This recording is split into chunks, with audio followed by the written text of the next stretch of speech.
Hi and welcome to Homemaker Tea Time.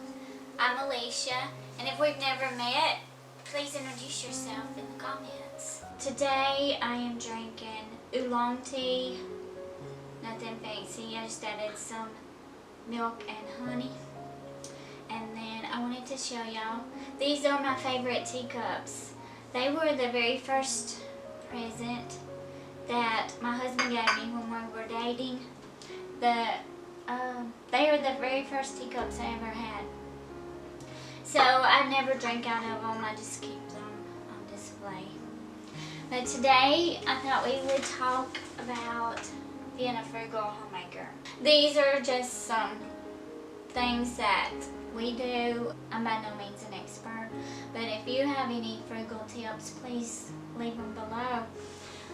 One of the ways that you can be frugal is living below your means.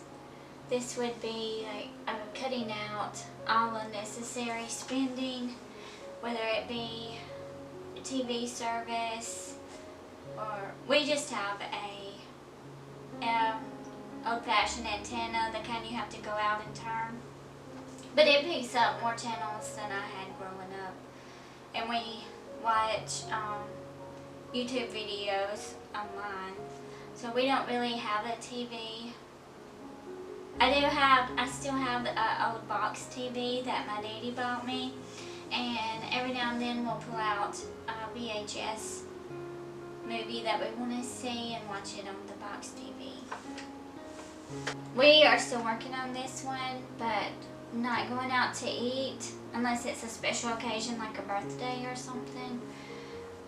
Sometimes the biggest town is far away, so if we're there during a mealtime, sometimes we have to get something to eat. But if you can cut that out, for a family of 4, it's like $50, so that's a huge savings if we could just minimize how many times we eat out.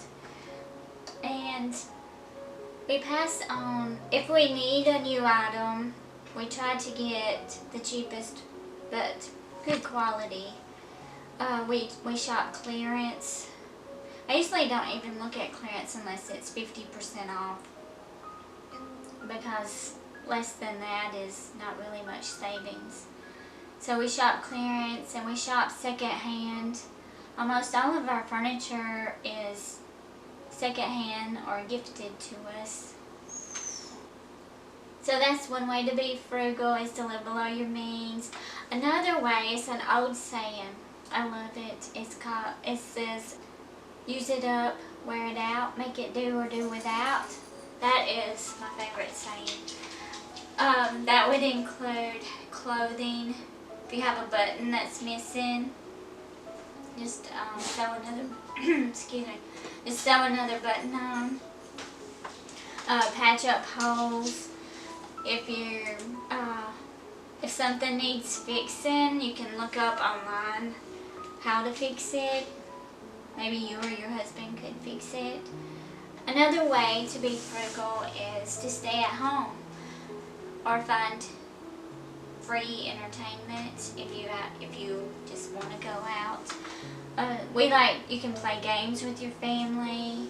We like to play paddleball a lot outside in the summertime. We just come up with different things to do at home, or look in local newspapers for free events, like community events, maybe singings or plays. You could go hiking, go on a picnic, bird watching. There's all kinds of free events free things or free hobbies you could do to not be spending extra money. And one final thing I will say about being frugal is to know your limitations or your weaknesses. If you have an area where you tend to overspend, do your best to tweak it or avoid it if it's avoidable. I overspend in groceries sometimes and we have to eat, so that one's kind of not avoidable. I guess I could cut out some things like dried fruit or something. There's all kinds of ways you can tweak whatever is your area of weakness and overspending. That's my side of the chat for frugal living, frugal homemaking, but leave any tips that you have below. I wanted to go over some questions from Jenna at the Teacup Homestead. She wanted to know what is my favorite season.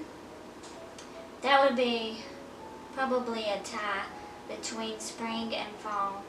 I love the changes of both of those seasons, and I love the weather, how it's not too cold, not too hot anymore. Those are my favorite seasons. And she wanted to know what inspired me to create my magazine and my YouTube channel. If you didn't know, I have a magazine. This is the spring issue. If you have ordered it, I had to reorder from the printer because they made some mistakes. There were some mistakes made, so it will be coming soon.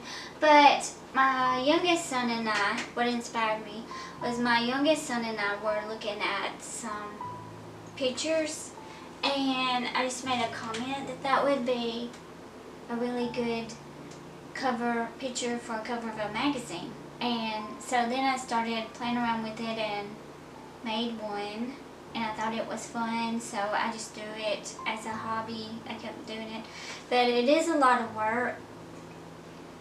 And the second part of that question, what inspired my YouTube channel, we watched YouTube, and I thought it would be fun to make my own content and put out there.